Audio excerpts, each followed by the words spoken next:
이 시간 우리에게 주신 하나님의 말씀은 잠언 28장입니다.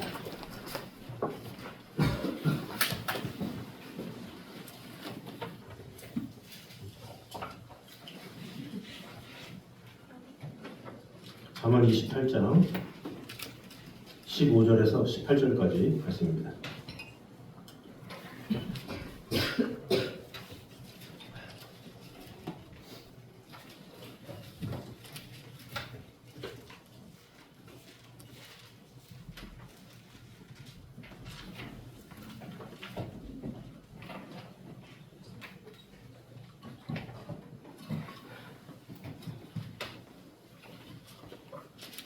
(15절에서 18절) 교독하도록 하겠습니다. 가난한 백성을 압제하는 악한 관원은 부르짖는 사자와 줄인 곰 같으니라.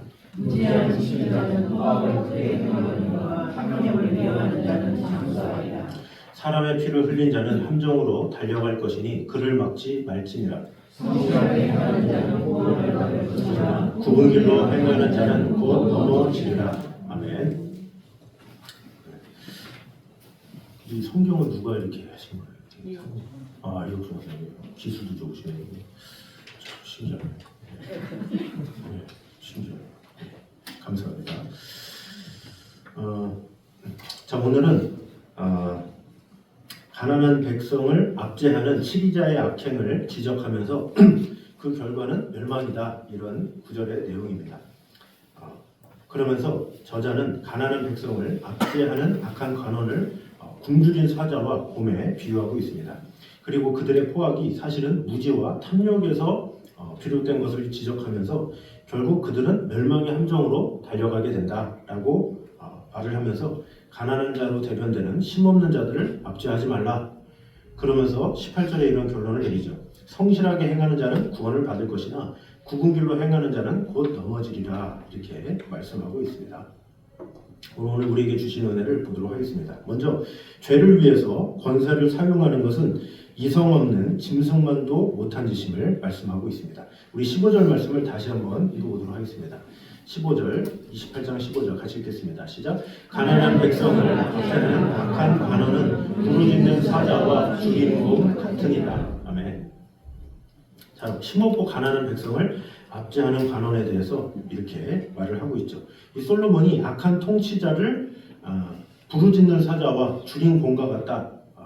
이것은 사실 이 사자가 부르짖지 않잖아요. 이 사자가 자신의 권위를 다 잃었을 때 부르짖는지 모르겠지만 이 사자의 권위를 잃었다, 이렇게 볼 수가 있고, 또 줄인 곰 같다. 곰이 줄일 수가 있습니까? 뭐든지 다 잡아먹을 텐데. 그런데 그럼에도 불구하고 곰이 줄였다. 이것은 완전히 그 곰으로서의 위엄을 상실했다, 이렇게 볼 수가 있죠. 그러면 이런 줄인 곰과 같고 부르짖는 사자와 같은 게 바로 어떤 사람이냐? 가난한 백성을 압제하는 악한 관원이다 라고 말을 하고 있죠. 사실 권세란 백성을 섬기라고 준 것이죠. 이 하나님도 이스라엘의 초대 왕을 사울로 세웠죠. 그 사울을 세운 이유는 백성들을 괴롭히라는 것이 아니라 이스라엘 백성들을 잘 보살펴라, 잘 돌봐라, 그런 의미에서 이 사울을 세웠죠. 그런데 이 사울이 권력에 눈이 멀었어요. 갑자기. 그러니까 갑자기 백성들의 어떤 민생은 안 돌보고 갑자기 자기보다 더 잘나 보이는, 자기보다 전쟁에 능한 다윗을 죽이려고 자신의 인생을 다 쏟죠. 이게 얼마나 한심합니까? 이 사울의 어떤 마인드나 이런 것이 처음에 시작은 겸손했지만 하도 빨리 교만해져서 결국에는 백성들을 압제하기도 하고 또 제사장들을 죽이기도 하고 파렴치한 행동을 했죠. 또 나봇과 같은 의로운 백성이 있습니다. 나봇의 포도원이 있죠. 근데 그 나봇에 대한 이 포도원을 가지려고 이세벨이라는 그 여인이 아합 왕의 아내가 가지고 싶다. 그러니까 결국엔 아합이 그 나봇을 죽이죠. 이렇게 폭군이나 탐관오리는 사실 이러한 짐승들보다 더 무서운 존재다라는 거죠. 백성들을 돌봐야 되는데 오히려 그것을 가지고 군림하려고 그러고 그것을 가지고 폭정을 일삼는다. 이것은 너무나도 안타까운 일이다라는 거죠. 사자나 곰과 같은 맹수는 단순히 배를 채우기 위해서 본능적으로 상대를 공격할 뿐이죠. 배가 부르면 더 이상 사냥을 하지 않습니다. 어떻게 보면 짐승은 포악이라는 게 언제 끝나느냐? 자기의 배부름이 끝나면 끝나요.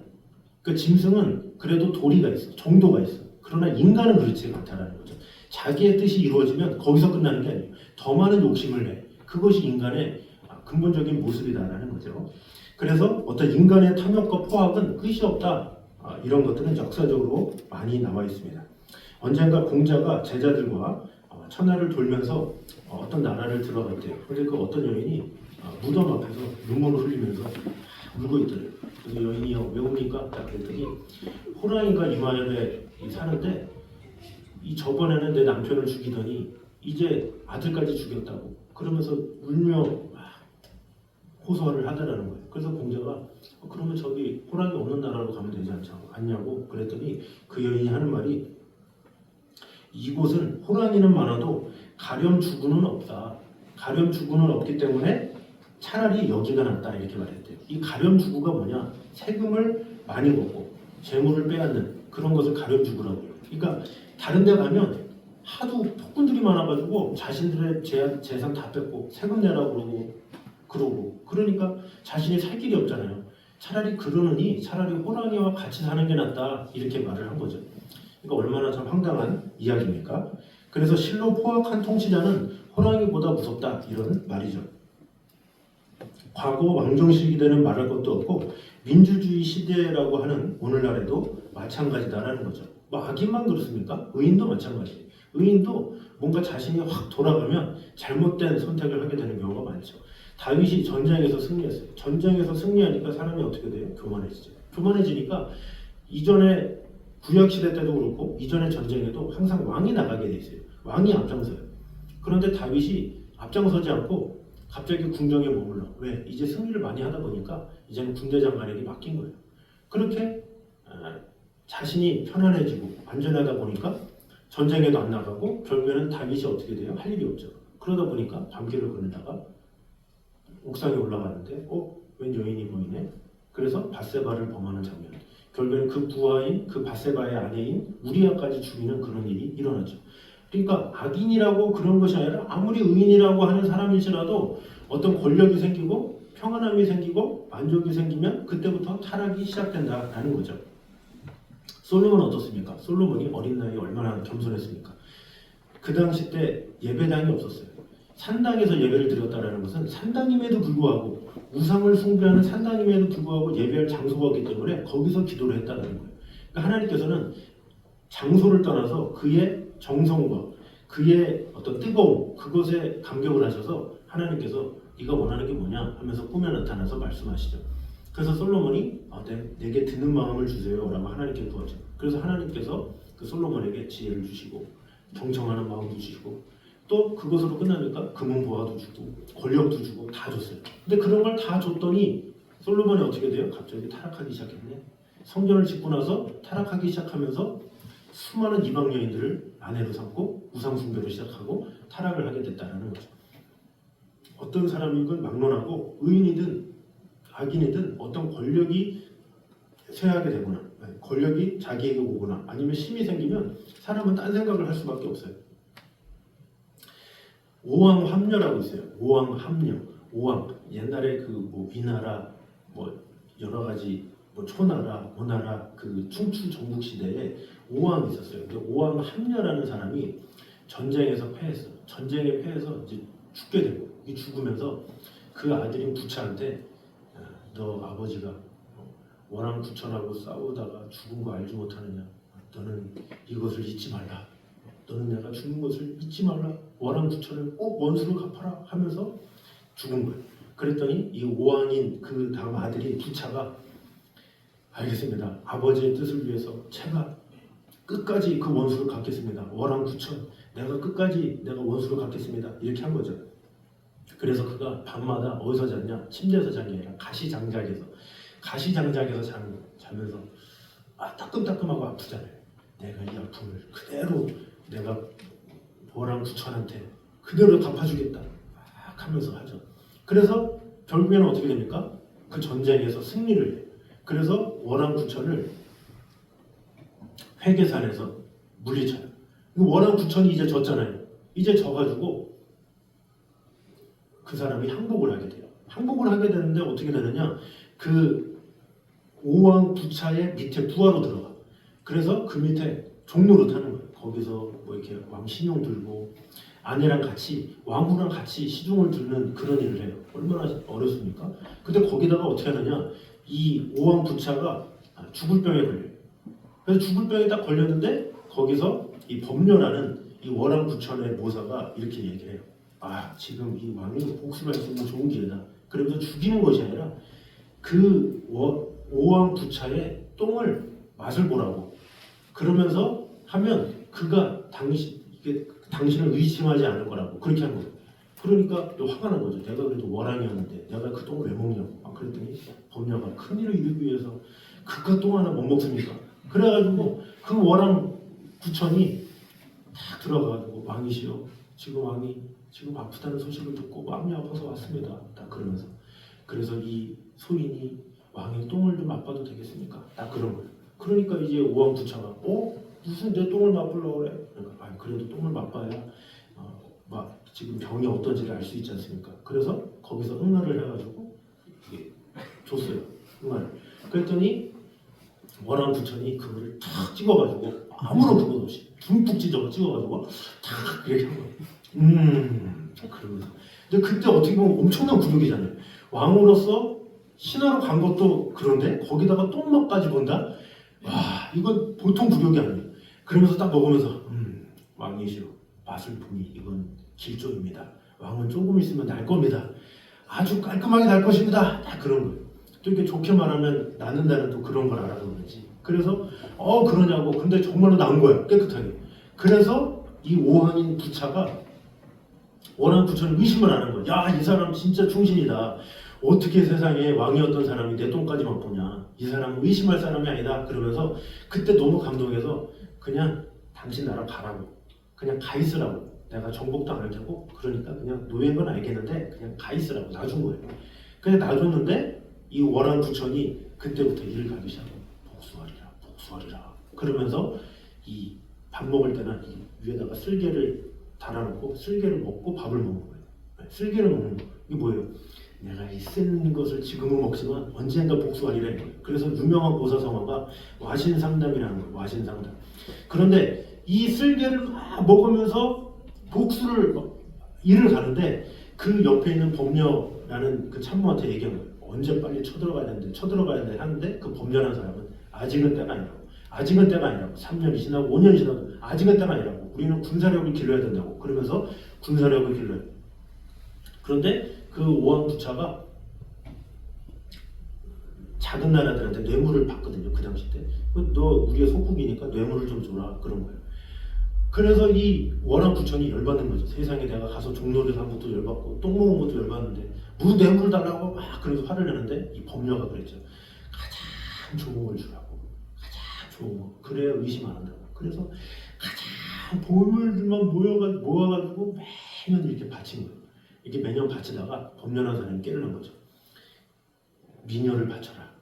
그래서 그 당시 때 가장 그 미녀들을 다 이렇게 모아가지고 결국 이렇게 미녀들까지 바친 거예요. 그러니까 왕의 입장에서는 미녀들도 있겠다 그러면 얼마나 좋겠어요. 밝히고 그 당시 때 사람들이.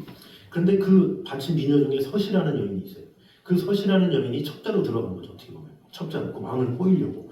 그래서 그 서시라는 여인한테 그 오왕 부차를 푹 빠져가지고 서시 말대로 하면서 그가 타락하기 시작해.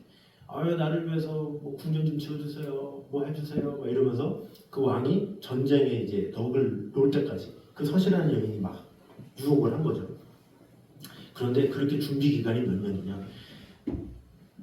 재물 바치고 뭐 바치고 21년이 지나고 21년 동안 칼을 갈다가 월왕 부천이 이때다 하고 딱 쳐들어가서 승리한 거예요. 야, 21년이 말이 쉽습니까? 쓸개를 21년 동안 먹은 거예요. 21년 동안 먹으면서 내가 드디어 복수했다 이렇게 된 거예요. 부차를 딱 죽일 때 부차가 내가 그 아버지를 잊어버리고 내가 그걸 잊었구나 하면서 이제 그 사람이 당한 거예요. 그래서 이 월왕 부천이 이 세상은 내 거다라고 하면서 이 부차를 딱 죽이고 나서 승리의 심체에서 돌아와.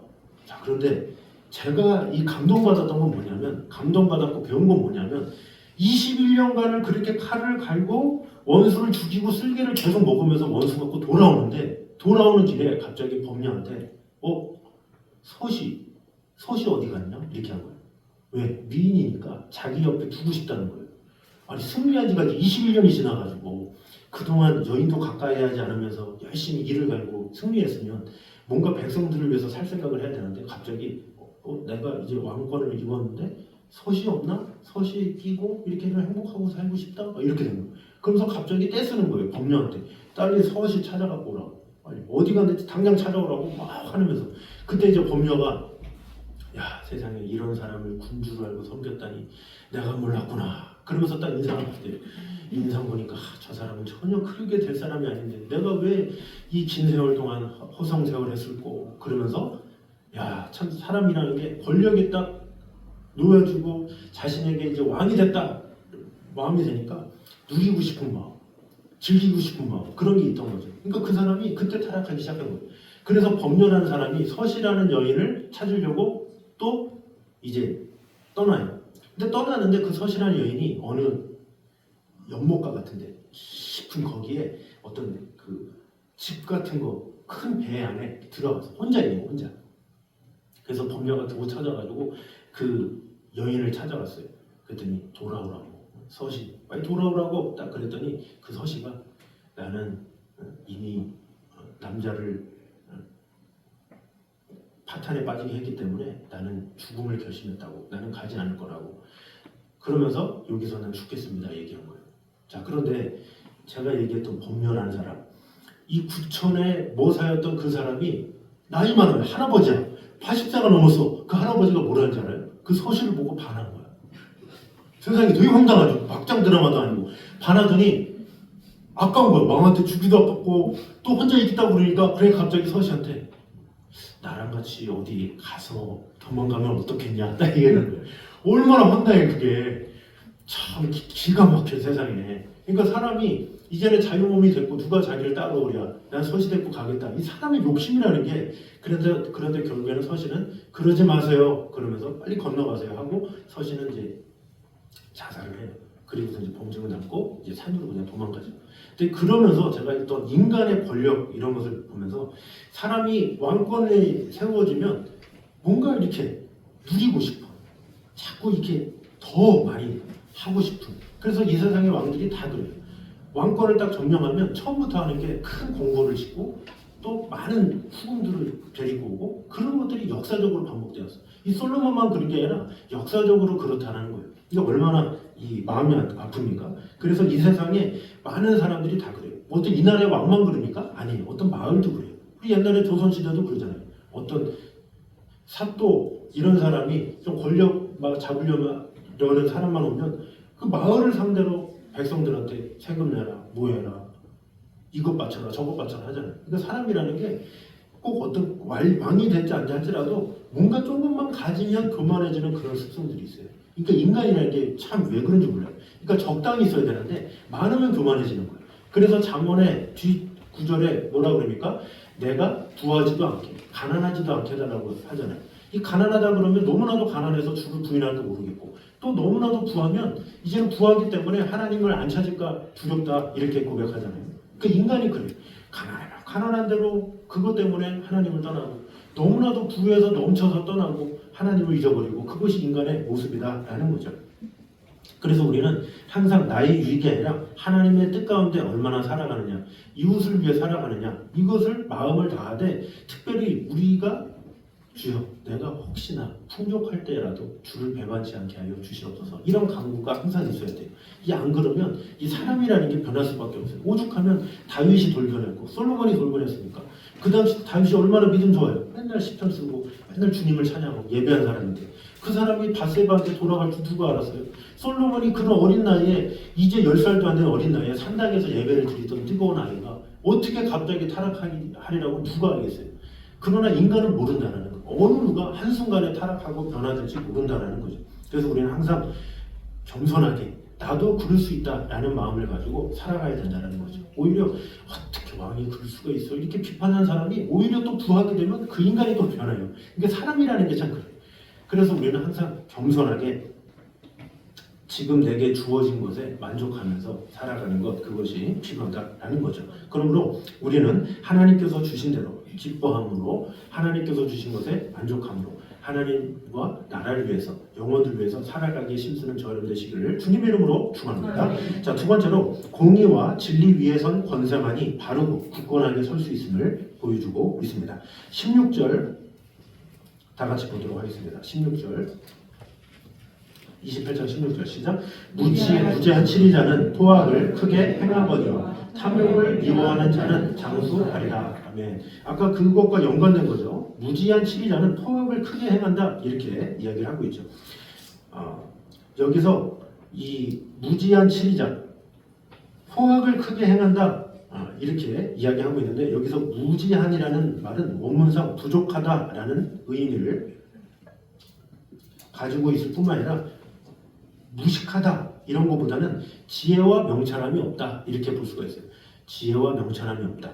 그러니까 무지한 치리자는 지혜도 없고 명철함도 없다, 이런 말이죠. 그리고 탐욕을 미워하는 자는 하는데, 이 탐욕이라는 말은 원문상 천이나 실과 같은 것을 끊어내다 이런 뜻에서 시작해서 이익을 쫓다라는 의미와 함께 불이한 이익이라는 뜻을 말하는 거예요. 불이한 이익을 얻는 자, 이런 사람, 이런 것을 미워하는 자는 장수하리라, 이렇게 말하는 거죠. 그러니까 정도를 따라 사는 자, 그런 자는 장수한다. 그런데 정도대로 살지 않으면 단명한다, 이렇게 볼 수가 있죠. 그래서 욕심에 눈이 어두워서 이성을 잃고 불의한 이익을 탐하는 통치자는 이내 멸망하게 된다, 이렇게 이야기를 하고 있죠. 아까 말했던 구약의 아합도 어때요? 눈에 탐욕에 멀어서 나봇도 죽이고 또 많은 백성도 처벌하고 결국 비참하게 멸망하고 말았죠. 필리핀에 마르코스라는 사람도 있습니다. 이 사람도 정권을 잡은 다음에 아내를 비롯한 일가 친척까지 동원해서 정부 요직과 함께 국영 기업들까지 다 독점했대요. 그러니까 가족들만 다 해가지고 모두 이렇게 한통 속으로 했다라는 거죠.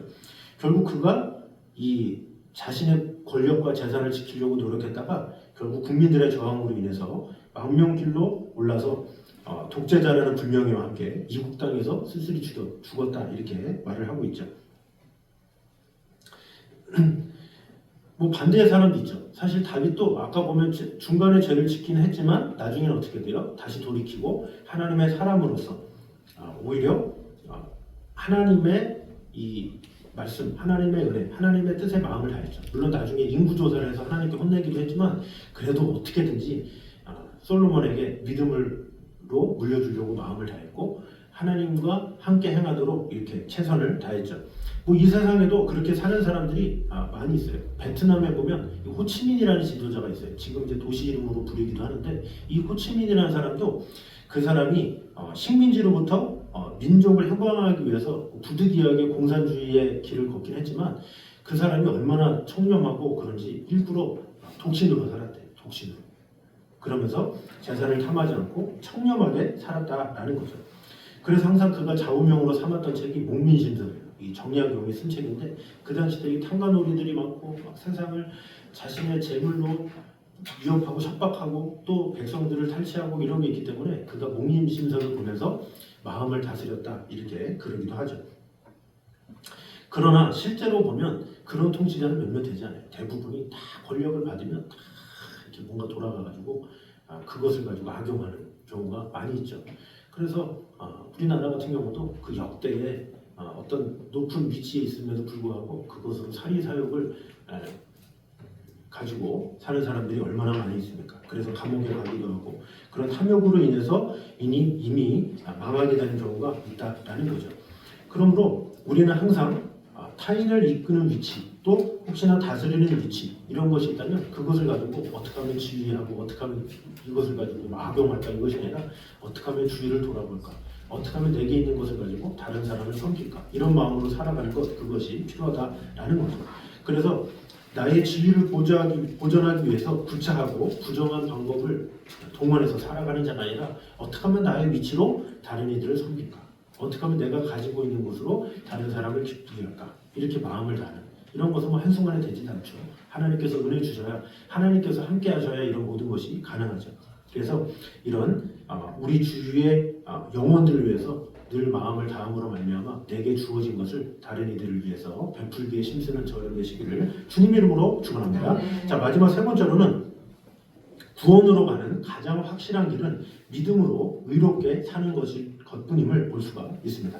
마지막 18절 말씀 보도록 하겠습니다. 시작. 성실하게 행하는 자는 구원을 받을 것이나 굽은 길로 행하는 자는 곧 넘어지리라. 네. 자, 여기 보니까 성실하게 행한다. 이것은 6절에서 똑같이 나옵니다. 가난하여도 성실하게 행하는 자는 부유하면서 굳게 행하는 자보다 나으니라 이렇게 말하는데 같은 구절이라고 볼 수가 있습니다. 이 흠없고 완전하며 의로운 길을 간다는 의미죠. 그래서 일찍이 하나님께서 아브라함에게 명하죠. 내가 거룩하니 너도 거룩해라. 아브라함한테 말하죠. 이게 뭐예요? 거룩하게 살아라. 의롭게 살아라. 이렇게 말씀하고 있죠. 그래서 혹시나 잠시 넘어지고 실패할지라도 하나님의 도움으로 인해서 다시 일어나라. 하나님만 바라봐라. 이렇게 이야기를 하고 있죠. 자, 그런데 여기 보니까 굽은 길로 행하는 자는 이렇게 말하고 있거든요. 이전에 개역한 글에는 사곡한 길로 행하는 자는 이렇게 말하는데 이 굽은 자, 굽은 길 이것은 뭐냐면 악한 마음을 품고 구부러진 길을 가는 그런 것을 말하는 거예요. 그냥 정도로 그냥 걸으면 되는데 이 사람이라는 게 어때요? 뭔가 구부러지고 뭔가 새롭고 이런 거를 좋아해요. 왜 이렇게 구부러졌지? 새롭네? 그러면서 이런 것을 찾는, 그러니까 뭔가 편법을 찾는 그런 것을 말하는 거죠. 그래서 이런 굽은 길로 가는 자는 언젠가 갑자기 넘어지게 된다라는 거죠. 그리고 두 길을 가는 자는 반드시 어느 길에서든 한 번은 넘어지게 된다라는 거죠. 이 길로 그 전 길로 막 다 가고 싶고 이런 자들은 넘어질 수밖에 없다 이렇게 말을 하고 있죠. 그래서 불법과 탈법을 저지르면서 사는 자들, 그런 자들을 말하죠. 뭔가 잔머리를 굴려서 재물을 얻고자 하고 이제 그런 식으로 해서 사람을 사기를 치든지 아니면 다른 사람의 피눈물까지 빼가면서 뭔가를 하려는 그런 사람들을 말하는 거죠.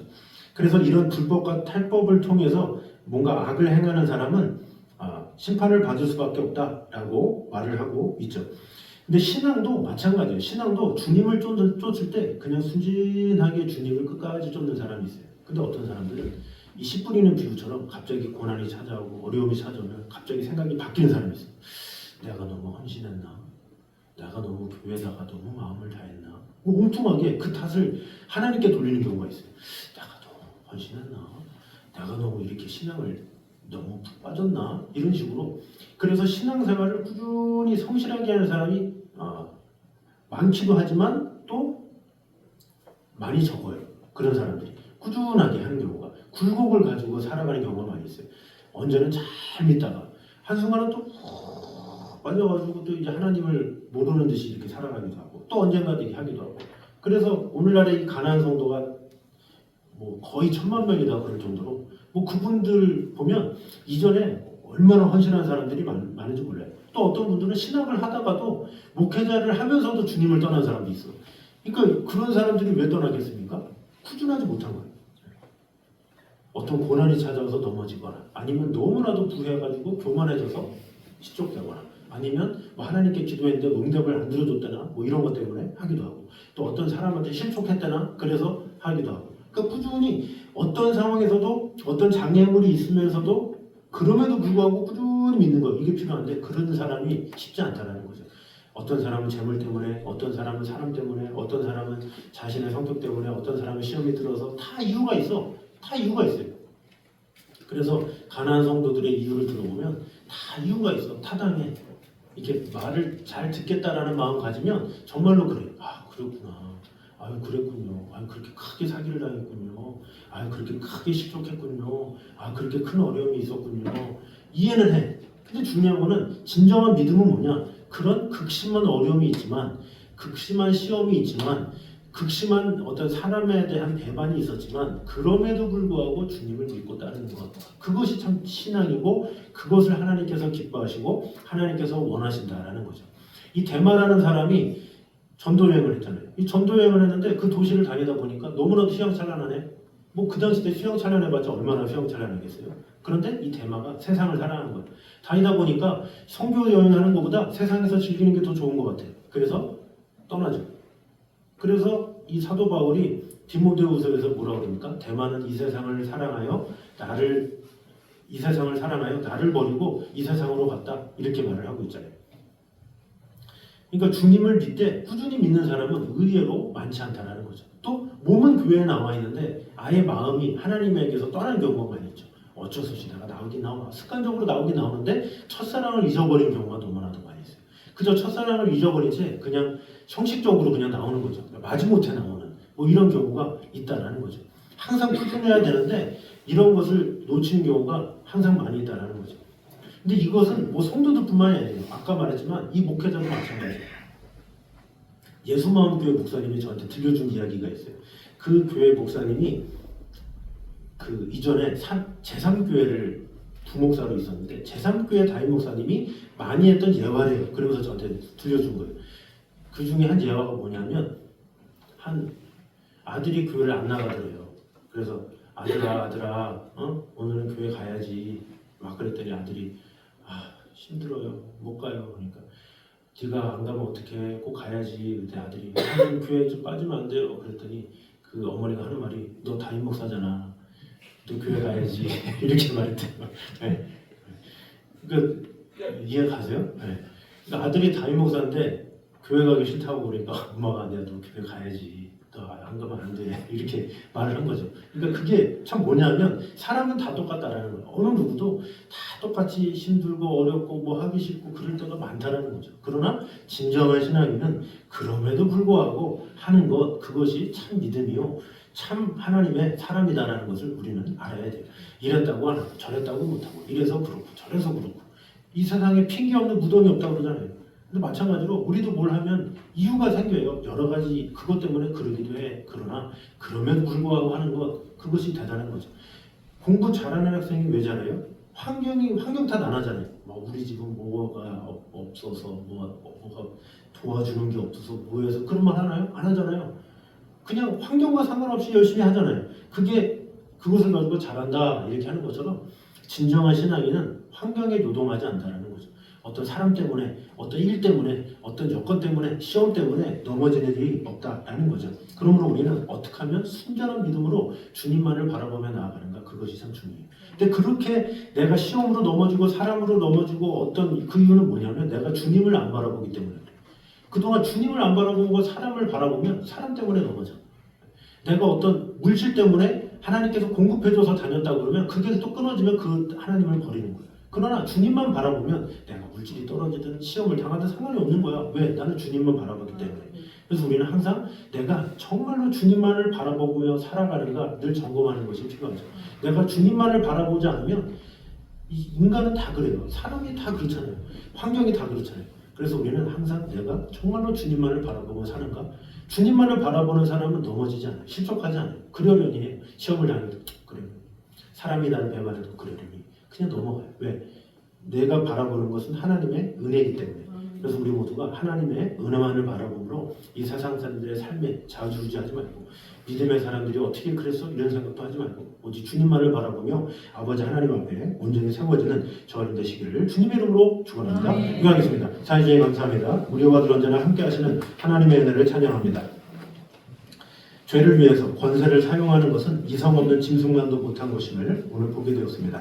주님, 내가 배부르다고 해서 내가 무엇인가 할 수 있다고 해서 내게 조금 재물이 있다고 해서 교만을 행하거나 뭔가 내 마음대로 내 뜻대로 행하고자 하는 것을 조심하게 하여 주시고 늘 이웃을 돌보며 하나님의 사랑을 나타내기에 부족함이 없는 그런 성도들이 되게 하여 주시옵소서. 오직 공의와 진리 위에 온전히 서는 그런 자들이 되게 하여 주시옵소서. 아버지 하나님, 또한 구원으로 가는 가장 확실한 길은 믿음으로 의롭게 사는 것임을 오늘 보게 되었습니다.